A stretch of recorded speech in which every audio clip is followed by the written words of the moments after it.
دوستان سلام، به کانال پارادوکسیلین خوش اومدید. خاطرات مستند بهترین راه آشنایی با مشاهیر و تاریخمونه. امروز یک خاطره دیگه از زندگی شهریار شاعر براتون بازگو میکنیم. اسم این ویدیو شهریار و شهبانو فرح دیبا. سال 1332 استاد شهریار بعد از 33 سال دوری از تبریز و دیدن مرارت‌های بسیار در تهران، مرگ نزدیکترین دوستانش، مرگ مادر و ناکامی در عشق مصمم می شود به زادگاهش برگردد. مطابق معمول وقتی در نیمه‌های شب با خدای خود راز و نیاز می کرده است، تفعلی به حافظ بزرگوار و محبوب خود می کند. این غزل می آید: چرا نه در پی عزم دیار خود باشم، چرا نه خاک سر کوی یار خود باشم، غم غریبی و غربت چو بر نمیتابم، به شهر خود روم و شهریار خود باشم. با تایید حافظ دیگر تحمل روا نمی‌دارد و بدون دادن خبر حتی به نزدیکترین دوستانش روانه تبریز می شود. و در همین زمان است که من شاعر محبوبم را از نزدیک زیارت می کنم و در پی آن سالها موهبت همنشینی ایشان به بنده ارزانی می شود. استاد معتقد بود که سن ازدواجش سپری شده است و مایل بود یکی از منسوبین را که 3 فرزند داشت راضی کند به خاطر خویشاوندی شریک زندگیش شود. اما خانم مذکور با 3 فرزند حال و حوصله تحمل رنج و مشقت شاعر را نداشت و در این حال نمیخواست شهریار را بیار و یاور بگذارد. بالاخره دخترش عزیزه را که با شهریار 27 سال تفاوت سنی داشت به ازدواج وی در میآورد و شهریار سر و سامان مییابد. شهریار وقتی به تبریز آمد از همه چیز قطع علاقه کرده بود. نه از شور و عشقش خبری بود، نه ستار و دودانگ آوازش. منزوی شده بود و با کسی معاشرت نداشت. فردی وسواسی و بدبین شده بود. فقط در خلوت تنهاییش شعر میگفت. بعد از اینکه اولین فرزندش شهرزاد به دنیا آمد، خودش میفرمود: هیچ انتظار و باور نداشتم که صاحب فرزند شوم. اگرچه به اولین فرزندش عشق می‌ورزید، اما گاهی او را هم فراموش می‌کرد. به فکر زندگی عادی نبود. اگر گرسنه نمی‌شد و ضعف نمی‌کرد، حتی به فکر جویدن تکه نانی هم نمی‌افتاد. در عین تنگدستی فقط با حقوق بازنشستگی زندگی می‌کرد. هر وقت از کمک دیگران سخنی به میان می‌آمد، عصبانی می‌شد و می‌گفت: کسانی که به خدا پیوستند باید امتحان بدهند. از کم و بیش و رنج و عذاب نباید شکوه و زاری نمایند. و این شعر خودش را می‌خواند: مردم افسون طلب از آب و خاک دیگرند، من به آب و نان درویشی قناعت می‌کنم. یا می‌گفت: دل اگر قصه اسکندر و دارا خوانده است، نخورد قصه درویشی و دارایی را. آری، او هم مانند اکثر شاعرای بزرگ واقعیت جامعه را به شدت ناهنجار می‌یابد و به خود برمیگردد و گوشه تنهایی را اختیار می‌کند و به عالم سیر و سلوک عارفانه قدم می‌نهد.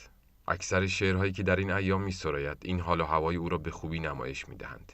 اگرچه عده‌ای از بزرگان ادب و هنر به عناوین مختلف سعی می‌کنند شهریار را از کنج عزلت به در آرند، اما موفق نمی‌شوند. در جواب دوست مشترکمان آقای حاج اکبر هریسچی، شاگرد مرحوم اقبال آذر و از مفاخر تبریز که می‌خواستند پاسپورتی برای شهریار تهیه کنند و وی را به مکه و مدینه یا کشورهای دیگر ببرند، شهریار می‌گوید: شیخ اجل، سعدی جاودان، بعد از اینکه همه جای دنیای آن روز را گشته بود گفت: ای دل به کام خویش جهان را گرفته گیر، در وی 1000 سال چون نوح آرمیده گیر. و تا اینکه میگوید روزی قفس شکسته و از وی پریده گیر. میگفت: رفتیم و گشتیم و به آرزوها رسیدیم، آخر چه؟ از سال 1342 کم کم در به روی آشنا و بیگانه بست. هیچ کس را به حضور نمیپذیرفت، به هیچ جا نمیرفت. به سختی کسی را پذیرا میشد. نزدیکترین همنشین وی بنده بودم که در حد توان خدمتگزارش بودم.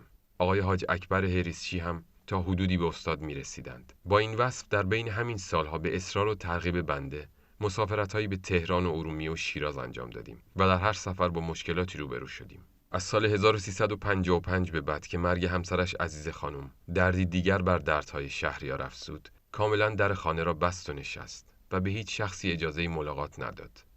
به این نامه توجه کنید. این یک سند تاریخی است. شاعر بلند آواز و ایران دوست استاد محمد حسین بهجت تبریزی، شهریار. به دستور شهبانوی محبوب و هنرمند نواز، یک باب خانه ساخته شده به مساحت 350 متر مربع در شمال تهران، واقع در سلطنت آباد، به نام آن شاعر بزرگ و ارجمند به ثبت رسیده. خوشحال خواهیم بود چنانچه اراده فرمایند به وزارت کشور مراجعه و سند آن را امضا نمایند. از طرف استانداری آذربایجان شرقی، فروردین ماه سال 1356. سرتیپ آزموده. استاد شهریار بعد از آگاهی از مضمون نامه آن را کنار گذاشت و در حالی که حالت عصبانیت در چهره و بغض در گلویشان کاملا هویدا بود، این دو بیت را به زبان آوردند: سرازیری عمر است و سقوط پرتگاه مرگ، چه بد دشخیم سلاخی و بد سلطان سفاکی. تو باری عدل کن نوشیروان خانی خود باش، که گر با زیر دستانت سر ظلم است و ضحاکی. و سپس ادامه دادند: نزدیکی های سقوط خود و آخر عمر من به یاد من از پا افتاده و خانه برباد افتاده است. نامه را استاد به من دادند. سالها آن را نگه داشتم. در شهریور سال 1366 عین نامه را در خانه شهریار به دخترشان مریم تقدیم نمودم. در آن موقع استاد در بیمارستان آخرین روزهای زندگیشان را می‌گذراندند.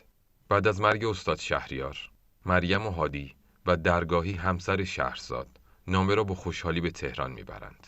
بقیه مطالب را از زبان مریم، دختر کوچک شهریار که در منزل بنده و در حضور خانمم تعریف می‌کردند بشنوید. نامه را بردیم. جواب دادند مصادره شده. چند بار رفتم و اعتراض کردم. بالاخره دستور صادر شد که در تبریز زمینی به ما واگذار کنند. این واقعه در دفتر خاطرات من گوشه گرفته بود. انگیزش پیش آمد و من وظیفه خود دانستم که آن را به نظر خوانندگان گرامی برسانم. در ضمن همکنون هادی پسر استاد و مریم و شهرزاد دختران ایشان سالم هستند و به زندگی خودشان ادامه می‌دهند و کاملا از این موضوع اطلاع دارند. باری مرحوم استاد شهریار چند روز بعد از دریافت نامه این غزل را ساختند و منتشر کردند: روغن ریخته نظر امامزاده، میکده چون به باد شد دعوت من به باده کرد. روغن ریخته است کو نظر امامزاده کرد. آنکه سواران همه نقش پیاده کرده بود، این دم سرنگون شدن یاد من پیاده کرد. سابقه صداقتش رفت به باد و لاکتاب، آنچه که خود و ریا با من صاف و ساده کرد. منکر حسن من شد و باعث آنکه مدعی با رخ زشت دعوی حسن خدای داده کرد. سخت در افتادم و پیر شدم به دام او، با همه ایستادگی آخرم افتاده کرد.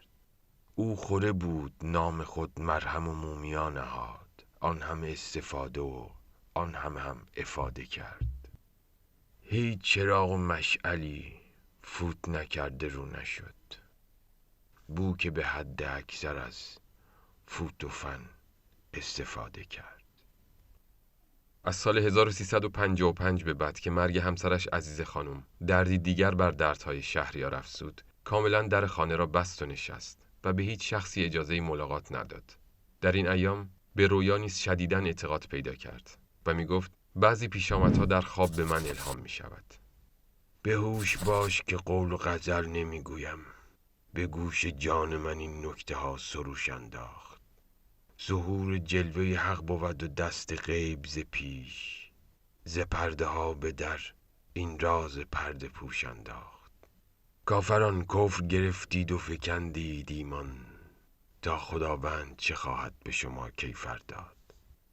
شهریار تا آخر عمر از کسی خلعت و انعامی نگرفت.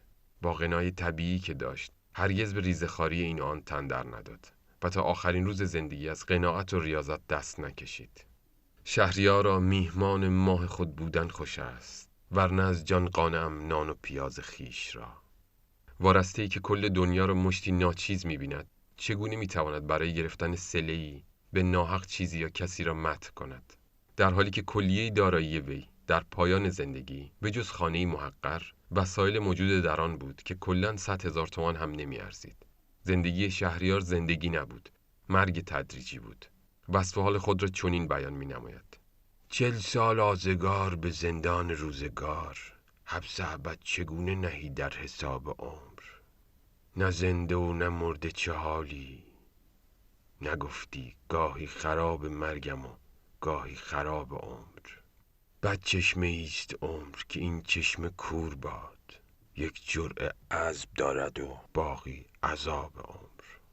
با توجه به 40 سال همنشینی و مؤانست با شهریار، از آنچه در طول آن ایام بر این نابغه فضل و ادب گذشت، به جرأت میتوانم بگویم که از لحاظ زندگی مادی تا به حال کسی را تیره روزتر از او سراغ ندارم. با وجود فراهم بودن همه نوع امکانات برای او، در هر زمان هرگز از طریق قناعت و ریاضت منحرف نشد. اما کسانی که توسن وقاحت را چنان تیز میرانند که از اظهار هر گونه یابه در حق او پروایی ندارند، فردا در دادگاه خداوندی چه خواهند گفت؟ به قول خودشان، گرگزار صف محشر به در داور بود، میبرم از تو ستمگر به در داور داد. گر به خاکستر ما میگذری سخره مکن، آسمان دولت آینه به خاکستر داد. کافران کفر گرفتید و فکندید ایمان، تا خداوند چه خواهد به شما کیفر داد. دوستان، در اینجا به پایان یک ویدیو خاطره دیگه میرسیم. قضاوت با شماست. امیدواریم از این خاطره خوشتون اومده باشه. تا یک ویدیو و یک خاطره دیگه شما رو به خدای بزرگ میسپاریم. وقتتون بخیر و به امید دیدار.